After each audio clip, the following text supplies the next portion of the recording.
तो मुझे बाल बड़े रखने का शौक था। इतने बड़े बाल कि मेरे पिता को अक्सर झंझट होती थी, क्योंकि उनके ग्राहक उनसे पूछते कि लड़का है कि लड़की, और उन्हें बड़ी झंझट होती बार बार ये बताने में कि भाई लड़का है। मुझे तो कोई चिंता नहीं होती थी, लड़की होने में क्या बुराई थी। मुझसे तो कभी उनका ग्राहक कह देता कि भाई जरा पानी लिया, तो मैं ले आता, मगर उनको बहुत कष्ट होता। वो कहते कि भाई नहीं, मेरे लड़के को तुम लड़की समझ रहे। तो लोग कहते लेकिन इतने बड़े बड़े बाल। तो उन्होंने मुझसे एक दिन कहा कि बाल काटो, कि दिन भर की झंझट, और या फिर तुम दुकान पे आया मत करो। घर दुकान एक थे, तो जाने का कहीं कोई उपाय भी न था, और छुट्टी के दिन तो उनको बहुत मुश्किल हो जाती। वो कहते कि सुबह से सांझ तक मैं ये समझाऊं कि दूसरा काम करूं, क्योंकि लोग पूछते हैं कि फिर इतने बड़े बाल क्यों, तो आप कटवा क्यों नहीं देते, तो तुम बाल कटवा डालो। मैंने उनसे कहा बाल तो नहीं कटेंगे।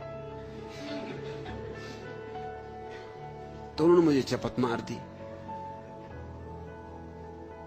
बस उस दिन मेरे उनके बीच एक बात निर्णित हो गई, फैसला हो गया। मैं गया और मैंने सिर घुटवा डाला। जब मैं लौट के आया बिल्कुल घुटमुंडा, चोटी भी नहीं। उन्होंने कहा ये तूने क्या किया।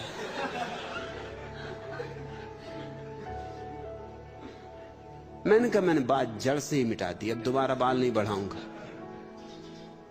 उन्होंने कहा लेकिन इस तरह सिर घुटाया तब जाता जब पिता मर जाते। मैंने कहा जब आप मरेंगे तो मैं नहीं घुटाऊंगा। बात खत्म हो गई। सो तुम देख रहे हो वो मर गए, मैंने नहीं घुटाया। एक वायदा था, वो निभाना पड़ा।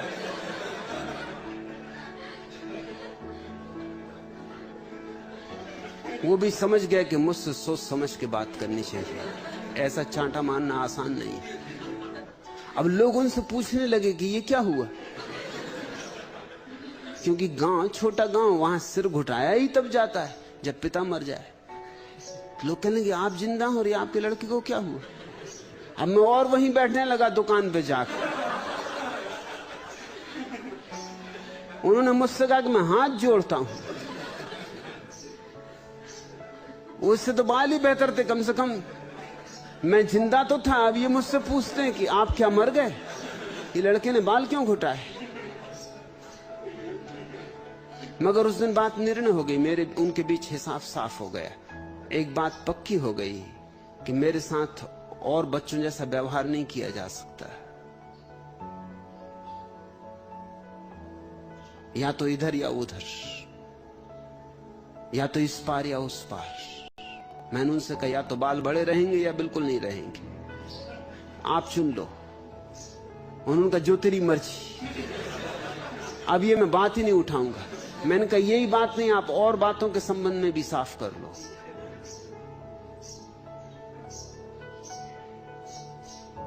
जब मैं विश्वविद्यालय से वापस लौटा तो मित्र उनसे पूछने लगे कि बेटे का विवाह कब करोगे। तो उन्होंने कहा मैं नहीं पूछ सकता, क्योंकि अगर उसने एक दफा नहीं कह दिया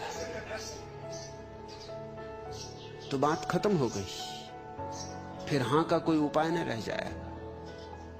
तो अपने मित्रों से पूछवाते थे, अपने मित्रों से कहते कि तुम पूछो, वो एक दफा हां भरे, कुछ हां की थोड़ी झलक भी मिले उसकी बात में, तो फिर मैं पूछूं, क्योंकि मेरा उससे निपटारा एक दफा अगर हो गया, नहीं अगर हो गई तो बात खत्म हो गई। सो आप देखते ना, उन्होंने मुझसे पूछा, सो परिणाम यह हुआ कि अविवाहित रहना पड़ा। उन्होंने पूछे ही नहीं।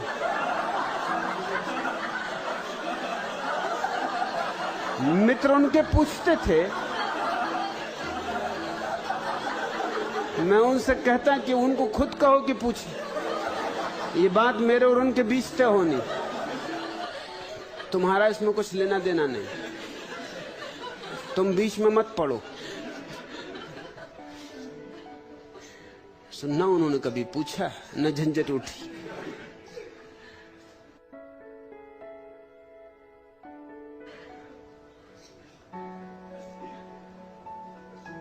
सरल थे, बहुत सरल थे, और चीजों को सरलता समग्रता से ले लेती। एक ही छोटी सी घटना ने, वो चांटा मारने ने एक बात उन्हें साफ कर दी कि मेरे साथ साधारण बच्चों जैसा व्यवहार नहीं किया जा सकता। मुझे डांटना डपटना भी हो तो सोच लेना पड़ेगा।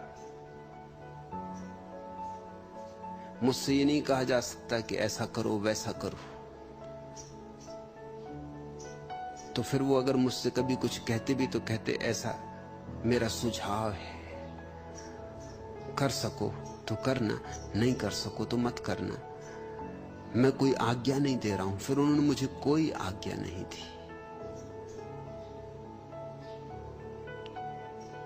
मेरे उनके बीच जो संबंध बनता चला गया वो साधारण पिता और बेटे का संबंध नहीं रहा, वो बहुत जल्दी खत्म हो गया। साधारण बेटे और पिता का संबंध, शरीर का संबंध बहुत जल्दी समाप्त हो गया, आत्मा का संबंध निर्मित होता चला गया। सरल थे बहुत। लोगों से कहते थे कि इतने लोग सन्यास ले लिए, मेरी मां ने भी सन्यास ले लिया, आप क्यों सन्यास नहीं लेते? वो कहते मैं प्रतीक्षा कर रहा हूं, जिस दिन ये सहज भाव उठेगा उसी क्षण ले लूंगा। और सुबह 6 बजे एक दिन लक्ष्मी भागी हुई आई। वो यहीं ठहरे थे, लक्ष्मी के कमरे में ही रुके थे, पीछे जो कमरा है मुझसे उसमें ही रुके हुए थे। 6 बजे लक्ष्मी भागी आई। उसने कहा कि वो कहते सन्यास इसी क्षण, अभी, क्योंकि वो 3 बजे से रोज ध्यान करने बैठ जाते थे। और उस दिन अंतर्भाव उठा तो सुबह ठीक 6 बजे सन्यास लिया। बहुत मैंने उन्हें रुका कि मेरे पैर मत छुए, कुछ भी हो, मैं आखिर बेटा हूं। पर उन्होंने कहा वो बात ही मत उठाओ, जब मैं संन्यास्त हो गया तो मैं शिष्य हो गया। अब बेटे और बाप की बात खत्म हो गई। फिर उन्होंने मुझे पैर नहीं छूने दिए। उस दिन के बाद वे मेरे पैर छूते थे। शायद ही किसी पिता ने इतनी हिम्मत की हो, इतनी सरलता, इतनी सहजता।